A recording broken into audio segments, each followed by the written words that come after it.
the killing of animals, right? And animal cruelty and stuff like that. I talked about it earlier, but just in summation, I'll bring that up because that is one of the issues, is how animals are treated.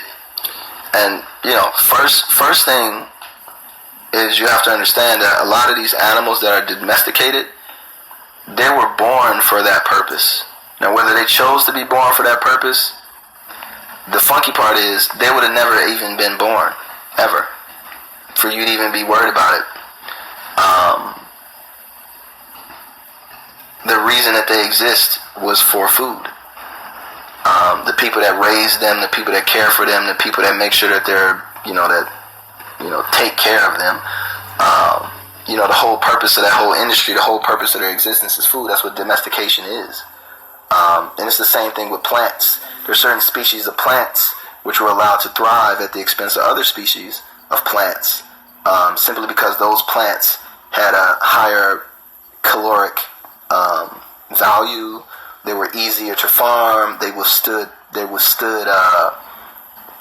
bacteria or pesticides or weeds or what have you. They just had natural tendencies to be more hardy, and so those are the ones that were chosen to survive, but at the expense of other things.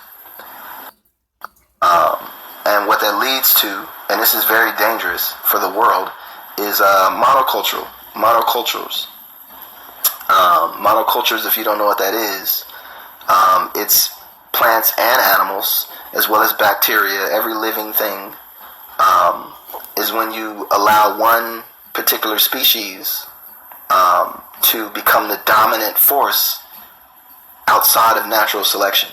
So it is, you take it outside of the cycle of natural selection and evolution.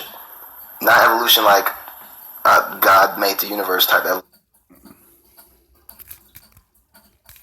A bacteria that comes along which is resistant to the pesticides and has developed certain tools to destroy that plant is going to destroy it all. And that is one of the dangers and one of the main critiques of places like Monsanto, is crop diversity or the lack thereof, or putting the preeminence of certain species above others, because each species was meant to kind of balance the other species out. And when you take away natural selection and you introduce kind of artificial factors, the effects of it can be devastating. And if a crisis comes along, right?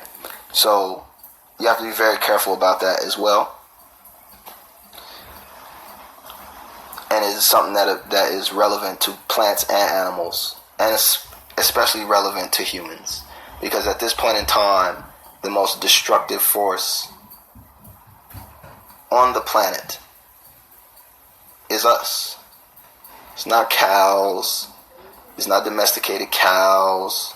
The only reason the domesticated cows exist, or the domesticated chickens exist, is because of us and our habits. So take that in consideration as well, that if you looked at the earth and you had to figure out what was the cancer on earth, it would be human fucking beings. Super facts. You know what I'm saying? Super facts. So with that said, I'm gonna get up out of here. I appreciate you guys for tuning in to Super Facts with Lupe Fiasco.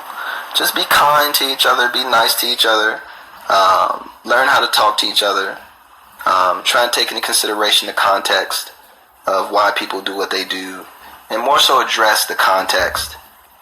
Some people, they eat what they eat because they don't have a choice.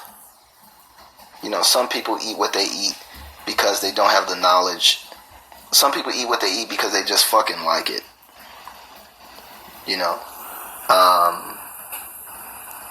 And some people eat what they eat because they're ignorant of the day-to-day consequences of their actions, right? But nobody can tell the future. Everybody's unique.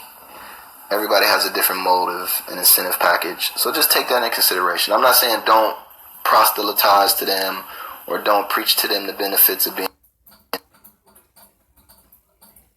a vegan or a vegan diet. By all means, please do. But at the same time, too, take into consideration their current lifestyle and the trajectory of their life, and as it relates to everybody else's life, before you jump out in there and act like a dick. And that's it. So I appreciate y'all for rocking with Lupe, Super Facts. If there's anything else want me to ramble about, let me know, and I'll try and make that occur for you. So, Friday, tomorrow, at the Belasco in Los Angeles, California, I'll be performing live. Make sure you come out to that if you can. And if not, I'll be performing Saturday in Anaheim at the House of Blues. You can get tickets at lupefiasco.com, or I think Ticketmaster, Ticketfly, but lupefiasco.com definitely has all the links. And appreciate y'all, like my dear grandmother used to say before she